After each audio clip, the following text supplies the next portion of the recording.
So obviously the Chiefs got, destroyed in the Super Bowl, and, they've had some losses this offseason, guys like Justin Reed, DeAndre Hopkins, and others. I gotta say, I've been saying on our TikTok that I could see a potential Chiefs, down period, and I'm just gonna commit to it right here. I think the Chargers are gonna win the West at this point. I think Kansas City's gonna be like the 5 or 6 seed in the AFC at best. I don't see them missing the playoffs per se, but like Justin Herbert, as long as they can get a receiver in the draft, like what's stopping the Chargers from being a 13-win team next year? Yeah, I know you're high on that offensive line as well. As good as it was last year, they've made more improvements this year. The run game is still questionable to me. I know they brought in Najee Harris, but you go from having a reasonably talented split back scheme last year to now just Najee, who at his peak has been a 1,000-yard rusher. 1,000 yards is just not a lot in 17 games. And I know the tape would suggest otherwise about his game, that he's more explosive and powerful. You can bounce off defenders and keep going. Kind of comparable to like an Isaiah Pacheco. People say he's an angry runner. But the stats tell the story of the tape to me. Sure. And if you're not getting yards, you are not contributing to first downs. Tape won't cover up for that. Conversely, you say his ceiling has been 1,000 yards thus far in a split back scheme in Pittsburgh. His floor has also been 1,000 yards. That's with fair. a bad O-line. Fair. That offense in Pittsburgh has not been, super productive since the end of Ben's prime, which was 6, 7, 8 years ago. Like, how long ago was that since they had Le'Veon and AB? That's so. Najee hasn't been in exactly the greatest place to succeed. Look at Saquon. Saquon was productive, and we knew the talent spoke for itself in New York. You put him behind the best O-line in football, look what he does. I'm not saying Najee Harris is going to rush for 2,000 yards and be in MVP talks, but I think Najee's going to have an insane season. Mekhi Becton, Joe Alt, Rashawn Slater, that's an elite O-line. Top 5 for sure. I think an arguable comparison could be like Josh Jacobs to the Packers. Yes. He wasn't a huge yardage guy. He put up, I think, 1,300. But he was number 3 in yardage this year. This was kind of a down year for like single back schemes, other than your Derrick Henrys and your Saquon Barkleys. Like there weren't a ton of high yardage rushers.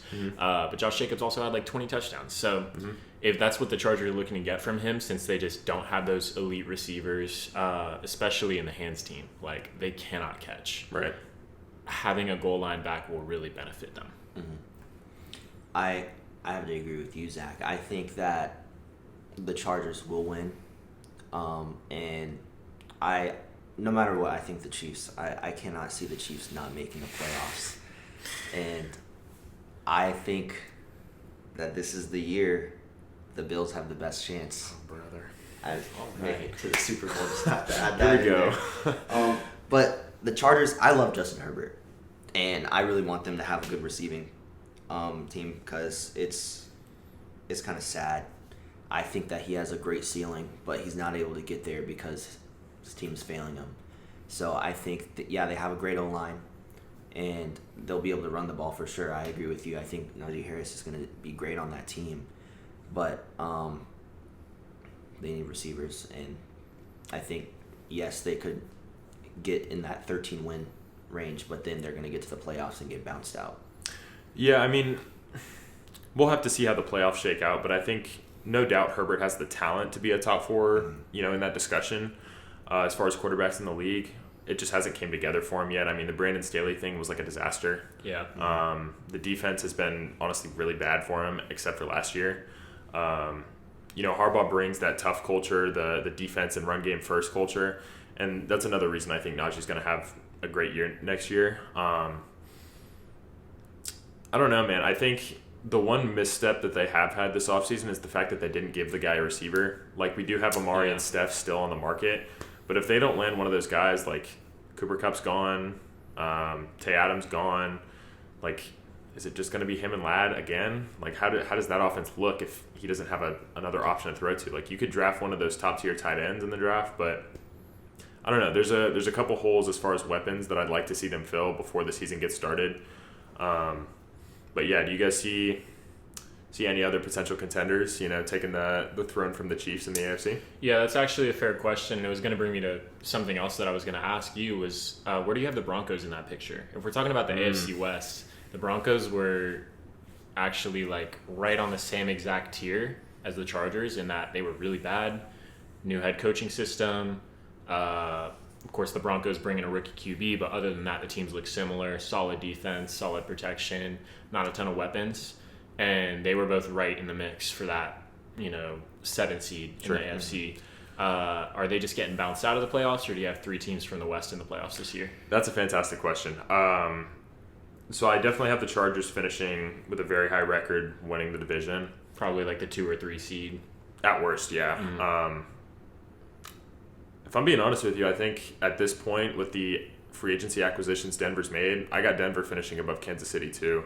Like, don't get me wrong, I'm not some Bo Nix Glazer here, but like the Chiefs are on, as far as trajectory goes, they're on a downward swing, and the Broncos have a winning culture, a very capable quarterback. They could use another weapon themselves, which I'm sure they'll address in the draft this year. I'd like to see them maybe get another running back. I'm not sure if they made an acquisition this offseason, but defensively, Dre Greenlaw, Pat Surtain, Talanoa Hufanga, like that is an elite group of guys, and those are just the ones that came off the top of my head. They had a good defense last year. They were already a top 5 defense last year. I think the Broncos absolutely finished number 1 defense in the league next year. 100%. It's going to be an 11-12 win team maybe. With Sean Payton calling plays. 100%. Like, as a wild card team, I could totally see them with 11-12 wins, and which is just another reason why I think the Chiefs are going to have to fall down a little bit. They're not going to be able to, get 5-6 wins like that off of divisional games this year. I think that they may go 3-3, 2-4 maybe. Like, you see the Patriots with Tom Brady like dominate the AFC East for so long, which is why they propel themselves to the 1 seed time after time, because it's 5-6 free wins every single season. I don't see the AFC West as that anymore for the Chiefs. Let's say you. See, that's the thing with the Broncos. They know the moves that they need to make, and they make those moves. And I just didn't even think about that. Like, I could see it going either way between the Chiefs and the Broncos. I think it'll come down to who beats each other in the regular season. And if it comes down to that, I think the Broncos are beating the Chiefs. Interesting. Are we looking at like a NFC North scenario of, between the Vikings and Lions, it came down to that Week 17 matchup. The Packers were still in the picture, finding their way in the wild card. And even the Bears got eliminated in like Week 11 or 12. They were not one of the earlier eliminations. I could totally see that. Yeah, I think lost my train of thought here. But I could totally see like a 3-headed, monster coming out of that division. What do you think?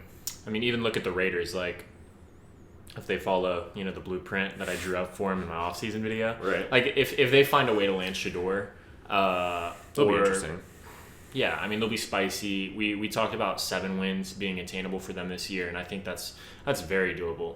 With Pete Carroll calling the defense, they made some good hires here and there, and I just don't think they're super far. I think their weapons are there. Just improve the run game somehow, and draft Shador.